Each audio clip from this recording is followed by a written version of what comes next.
Bitte stellen Sie sich vor. Losakow Sergej Alexandrowitsch. Geburtsdatum? 25. September 1995. Geburtsstadt? Stadt Naotka, Region Primorje. Primorsky Kraj. Sind Sie mit der Aufzeichnung des Interviews einverstanden? Ja. Können Sie mir sagen, welches Verfahren Sie dazu veranlasst hat, hierher zu kommen? Mobilisierung. Ich spreche von dem Interview. Wenn es um Zwang geht, so hat mich niemand gezwungen. Wie kannst du es beweisen? Beweisen? Ja. Es ist freiwillig. Denn dann schreiben Sie, dass Sie gezwungen wurden. Wo haben Sie vor dem Krieg gearbeitet? Im Hafen als Hafenarbeiter Mechaniker. Wo haben Sie gedient? Im Munitionsdepot. 2015 wurde ich zur Armee eingezogen. Er diente auch im Primorje-Territorium. Dort? Ja, nicht weit. Ihre Frau hat geantwortet. Meine erste Frau war zu dieser Zeit schwanger. Ich diente in der Region Primorsky. Aus diesem Grund. Darüber gab es einen Vermerk in meiner Personalakte. Und ich wurde nicht aus Primorsky Kraj weggeschickt. Das wusste ich nicht.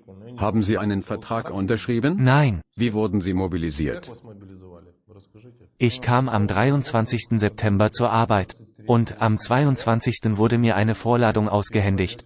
Darin stand, dass ich am 22. bei der militärischen Melde- und Einberufungsstelle zu erscheinen habe. Was haben Sie gesagt? Nichts. Sie sagten, Sie sollten am 24. zum Entwurfsausschuss kommen.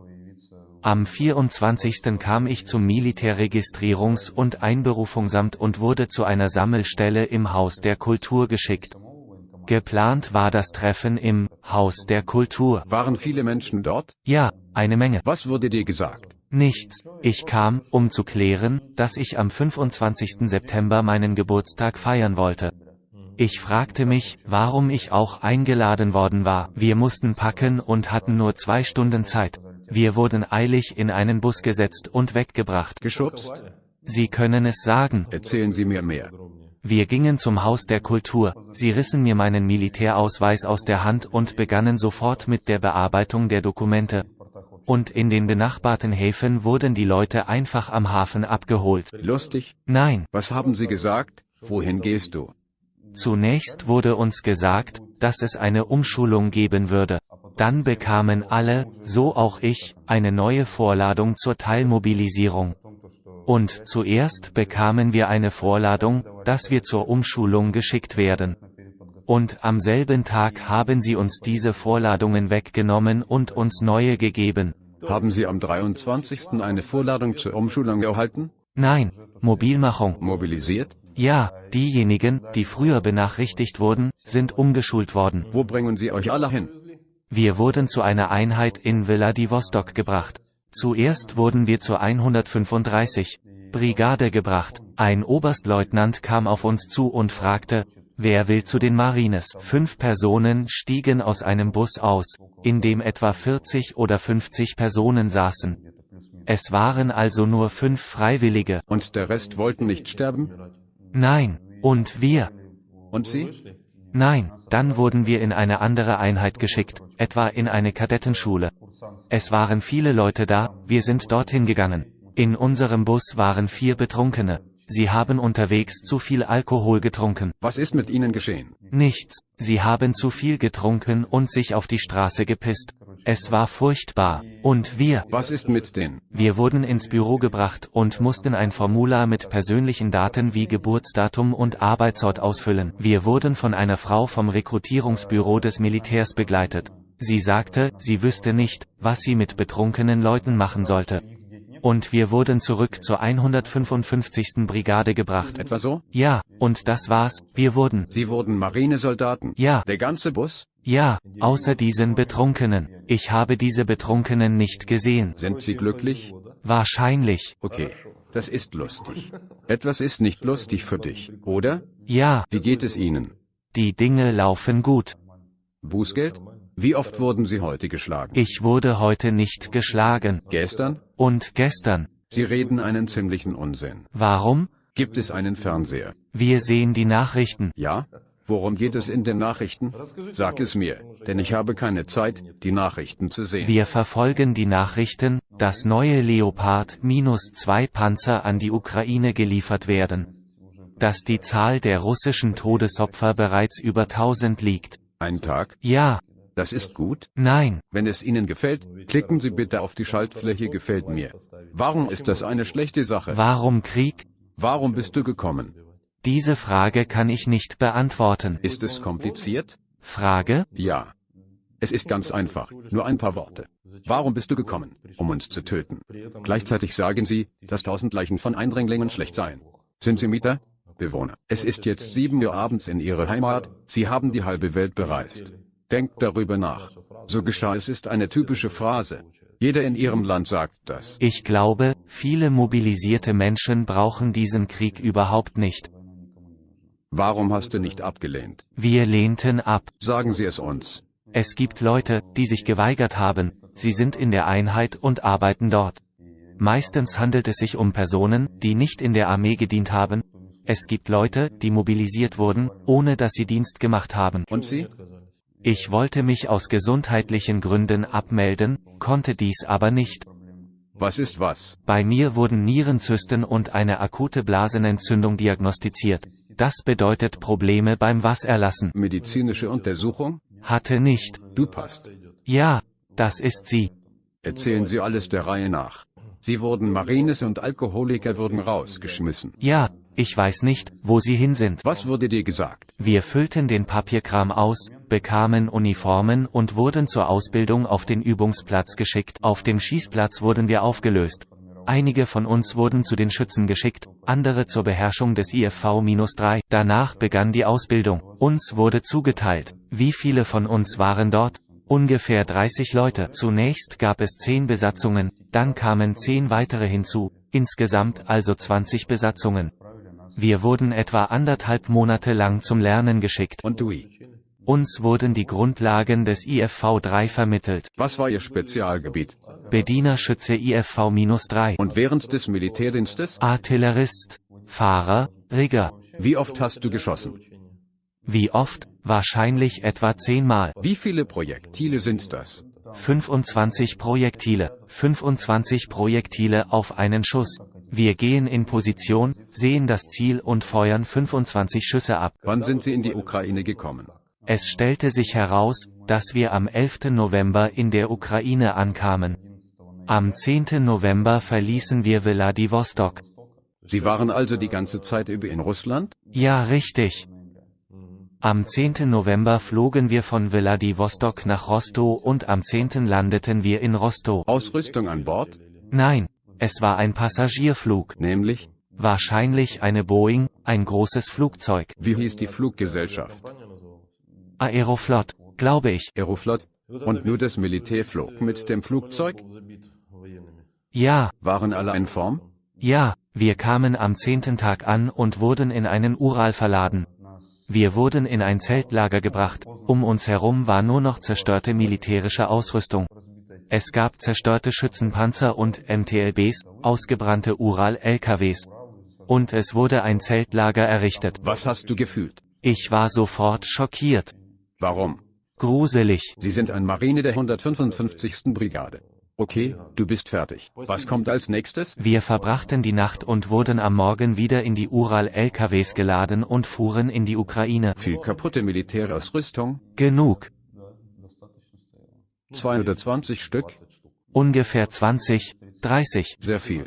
Wo wurden Sie in der Ukraine aufgenommen? In der Ukraine sind wir auch sehr lange gefahren, wahrscheinlich etwa 6 Stunden. Infolgedessen landeten wir irgendwo in der Nähe von Volnovakha. Und unter Volnovakha. Haben Sie unterwegs gefroren? Nein, es war noch nicht kalt. Warst du im Ural?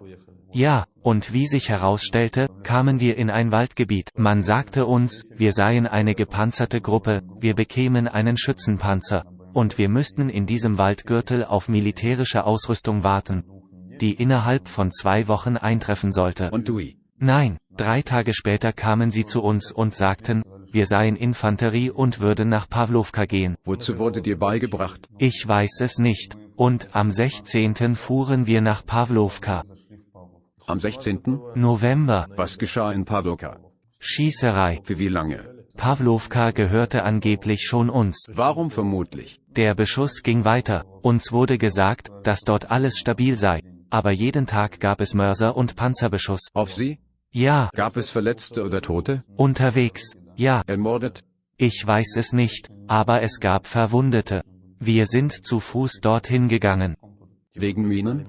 Ja, Und die Verwundeten? sie waren nicht in meiner Gruppe. Schlecht. Und so. Das ist schlecht? Das kann ich nicht sagen. Ich finde es schlimm. Und wie lange waren Sie in Pawlowka? 45 Tage. Gefällt er Ihnen? Nein, Wo haben Sie die ganze Zeit in Pawlowka gelebt? in den Kellern. Und das Essen? Wir haben unser Essen gegessen. Hatten alle genug zu essen?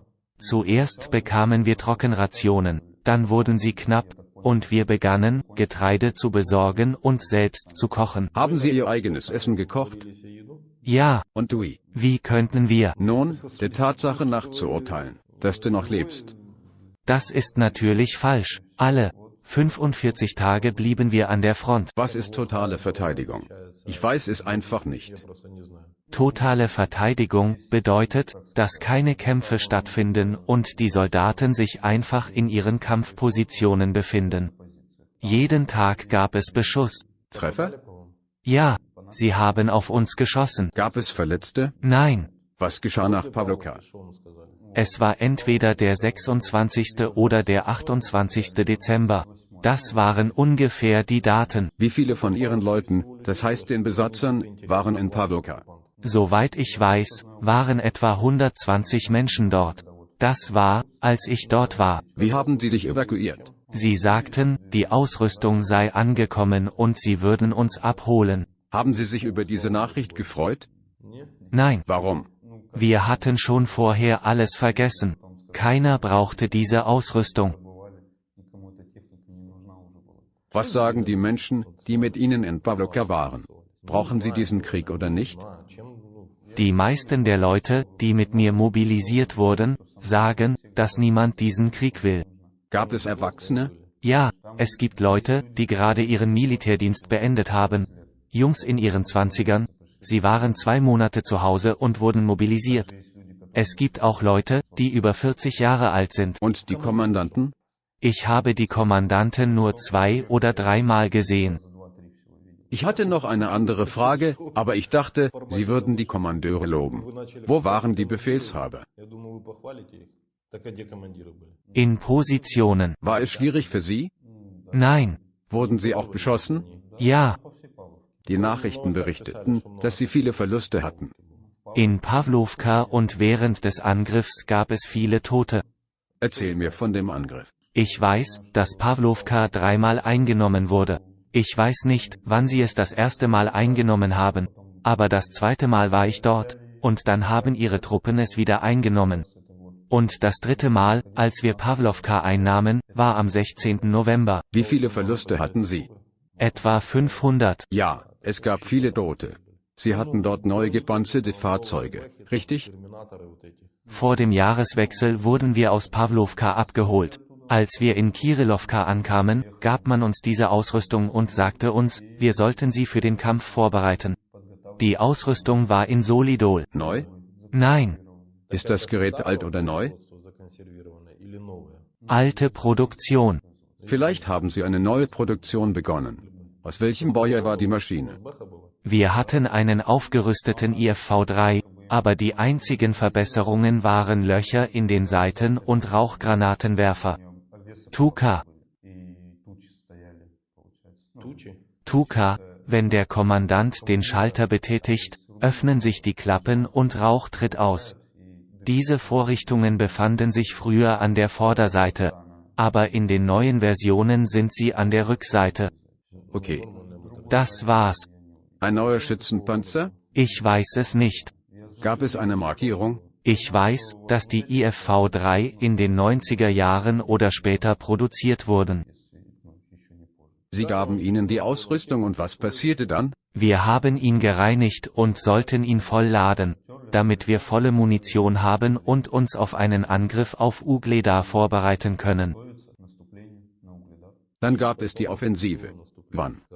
Sie begann am 23. 23. Januar. Erzähl mir, wie du gefangen genommen wurdest. Waren Sie im Haus oder in der Garage? Ich war in der Garage. Am 23. Tag brachten wir die Infanterie in die Datscha. Am 24. wurde uns gesagt, dass die Infanterie wieder transportiert werden müsse. Wir waren auf dem Rückweg von der Hütte, als eine Granate unser Auto traf. Soweit ich weiß, war es die 155. Granate. Während des Rückzugs traf eine weitere Granate das Auto. Zweimal? Ja, War es Artillerie? wahrscheinlich. Sind Sie gefahren, um ein bewegliches Ziel mit Artillerie zu treffen? 155. Granate. Sie sind gut, nicht wahr? Die Hülle kann mit GPS-Navigation ausgestattet sein. Allerdings ist es cool. Wir gingen zu Fuß. Wie viele von euch waren es? Ich war beim Mechaniker. Der Kommandant wurde am 23. durch eine Granate verwundet und ging nicht mit uns. Als wir gingen, begann jemand auf uns zu schießen und verletzte den Mechaniker am Bein. Ich habe einen Querschläger in meinem Bein bekommen. Sie begannen, uns mit Mörsern zu beschießen. Eine Granate schlug neben dem Mechaniker ein. Er wurde vorher verwundet und ist dann wahrscheinlich gestorben. Wie lautet sein Nachname? Ich kenne seinen Nachnamen nicht, er kämpfte unter Vertrag. Sein Rufname war Hacker. Er gab kein Lebenszeichen von sich. Sie haben ihn dort gelassen. Sie eröffneten das Feuer auf uns, ich verlor das Bewusstsein, kam wieder zu mir und begann, nach Hacker zu rufen, aber er reagierte nicht. Ich kroch etwa 3 oder 4 Stunden lang an der Baumgrenze entlang. Bei den Datschas bin ich etwa 3 Positionen durchgegangen, ohne Rüstung, ohne Helm, und danach. Ihre Positionen? Nein, ihre. Hast du sie bestanden? Es war niemand da. Und dann gab es einen Schuss in den Kopf. Genau hier. Die Wunde ist verheilt. Ja. Die Wunde wird noch vor der zweiten Hochzeit heilen. Nach dem Schuss verlor ich das Bewusstsein. Ich wachte nachts auf, es war kalt, es war niemand in der Nähe, aber ich hörte Stimmen. Ich ging in die Werkstatt und wurde dort von 2 Soldaten gefangen genommen.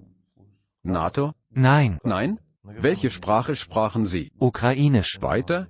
Hände hoch, folgt mir. Ins Ukrainische übersetzen. Hände hoch. Ja. Weiß nicht. Wie haben Sie verstanden, was Sie ihnen gesagt haben? Oder haben Sie es auf Russisch gesagt? Auf Russisch. Warum können wir 2 Sprachen sprechen? Weiß nicht. Wir haben eine gute Firmware. Wer braucht diesen Krieg? Ich denke, dass nur die politischen Autoritäten diesen Krieg brauchen. Denen? Wer hat angefangen? Unsere Regierung will keinen Krieg. Also unsere Behörden. Logisch. Oder Amerikaner? Ich weiß nicht. Es ist dir egal. Du bist einfach gestorben. Warum ist Hacker gestorben? Ich weiß nicht. Er hat einen Vertrag unterschrieben. Vielleicht lebt er. Einen Vertrag unterschrieben und gestorben? Warum? Nein. Weiß sie, dass Sie ein Gefangener sind? Weiß nicht. Sprechen Sie nicht über Ihren Aufenthaltsort. Guten Tag. Hallo. Wie geht es Ihnen? Bußgeld. Warum lächelst du so? Darf ich das nicht? Dürfen. Sie ist positiv. Das ist gut. Was ist dein Beruf? Ich koche. Was gibt es zum Abendessen? Rassolnik. Und im Gefängnis Pasta. Sie werden es nicht glauben, aber zum Mittagessen gibt es Pasta mit Eintopf. Es hat keinen Sinn, dass du nach Hause gehst. Du bekommst hier genau dasselbe zu essen. Er wird zu Hause gebraucht. Warum brauchst du ihn? Er wird hier gut und kostenlos ernährt. Nein? Zu Hause ist es besser. Sehen Sie sich unseren Kanal an? Nein. Das ist schlecht. Ich sehe nur, dass dir unser Kanal nicht gefallen hat, deshalb ist er nicht sichtbar. Ist Ihr zukünftiger Ehemann in Gefangenschaft, wenn du mit ihm reden willst? Ich weiß. Du weißt? Sicherlich. Sag mir, woher du das weißt. Warte nicht auf mich. Warte nicht auf mich. Haben wir Geld für Sie bezahlt? Das weiß ich nicht mehr. Es gab viele wie dich. Wenn Sie mit ihm sprechen möchten, benötige hier ein Verständnis, dieses Gespräch aufzuzeichnen und zu veröffentlichen. Bußgeld. Du sagst nicht, wo du bist. Hallo. Hallo. Wie geht es dir, mein Lieber? Bußgeld. Bußgeld? Ich bin am Leben. Das ist gut. Und das Auge? Auge? Sieht aus wie das. Okay. Ist das das Auge, das eine Linse in sich trägt? Ja, das gleiche Auge. So habe ich es verstanden. Wie geht es Ihnen? Nicht schlecht. Heute war ich bei Roma zum Haare schneiden. Jetzt koche ich.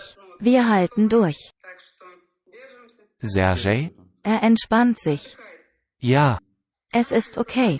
Wir rufen sie an. Es könnte besser sein, aber es ist okay. Das ist es. Ich weiß nicht, was ich sagen soll. Was sagen die Leute? Welche Leute? Was sagen zum Beispiel die Nachbarn zu diesem Krieg? Brauchen sie es oder nicht? Oder BNDERA? Ich kommuniziere nicht mit ihnen. Bei der Arbeit. Bei der Arbeit muss man arbeiten und nicht über den Krieg reden. Dies ist kein Krieg, sondern eine Militäroperation. Handelt es sich um einen Krieg oder um eine spezielle Militäroperation? Ein Sondereinsatz, der aber am Arbeitsplatz nicht besprochen wird. Er kam in die Ukraine, um Menschen zu töten. Warum? Das hat er nicht. Das ist keine Tatsache. Ich bin sicher. Warum? Nun, weil ich sicher bin. Wenn er nicht töten wollte, hätte er nicht so hart trainiert, in seinem Panzerwagen zu schießen. Schützenpanzer, oder? Wahrscheinlich, weil er keine Wahl hatte. Wie nennt man Menschen, die keine Wahl haben? Weiß nicht. Weiß nicht. Es ist klar. Beenden. Keine Sorge. Begrüßen Sie alle mit einem großen Hallo. Deine Eltern grüßen dich. Ein großes Hallo von uns allen. Tschüss, ich liebe dich. Ich liebe dich. Kuss. Ich hoffe, Sie bald zu sehen. Du bist glücklich? Ja, Mission erfüllt? ja. Was weiter? Warte auf einen Austausch. Warum wollen manche Menschen nicht reden? Haben Sie eine Idee? Ich bin einfach neugierig, die Psychologie eines Menschen zu verstehen. Vielleicht wollen Sie nicht, dass es veröffentlicht wird. Vielleicht. Traditionell sprechen unsere Kriegsgefangenen ihre Landsleute oder Mitbürger an. Etwas wird gesagt und etwas wird nicht gesagt. Ich denke, dass jeder alles versteht, jeder alles weiß. Wer braucht was und wer braucht was nicht. Was verstehen Sie? Verstehen, dass dies nicht comme ist faut. Nicht comme il faut. Nicht comme il faut. Welcher vernünftige Mensch will in den Krieg ziehen? Will jemand? Nun, ich verstehe Sie nicht. Sie wollen sich ein Maschinengewehr zulegen, sich beweisen und eine Medaille gewinnen. Ich bin nicht so jemand, ich verstehe Sie nicht.